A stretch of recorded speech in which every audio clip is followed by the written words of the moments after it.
ചിത്രരചനാ camp നടത്തി. ഓച്ചിറ മടത്തിൽക്കാരാൺമ നവഭാവന ഗ്രന്ഥശാലയുടെ നേതൃത്വത്തിലാണ് camp നടത്തിയത്.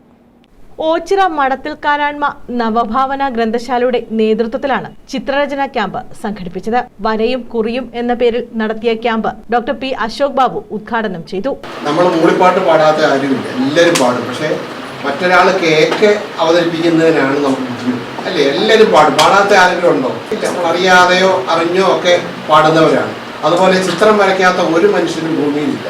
കാലുകൊണ്ടോ കൈകൊണ്ടോ ഒക്കെ ചിത്രം വരയ്ക്കാത്ത ആരുമില്ല. ഗ്രന്ഥശാല പ്രസിഡന്റ് കയ്യാലത്തറ ഹരിദാസ് അധ്യക്ഷത വഹിച്ചു. കൃത്യമായി നമ്മുടെ ഗ്രന്ഥശാല 4 മണി മുതൽ 6 മണി വരെ ഇതിന്റെ പുസ്തക വിതരണം. നിങ്ങൾക്ക് ബാലസാഹിത്യ കൃതികൾ നിങ്ങൾ കൃത്യമായി ഇവിടെ വന്ന് വാങ്ങിക്കൊണ്ട് പോയി അത് പഠിക്കണം. മാത്രമല്ല ഇതിന്റെ മത്സര പരീക്ഷകളിലും നിങ്ങൾ പങ്കെടുക്കും. സെക്രട്ടറി ബി ഉണ്ണികൃഷ്ണൻ സ്വാഗതം പറഞ്ഞു. M Ramachandran Pillai, Satheesh Pallembil, K V Vishnudev, Jayahari Kayyalathara, Razi Mehraj തുടങ്ങിയവർ പങ്കെടുത്തു. News bureau, Ochira.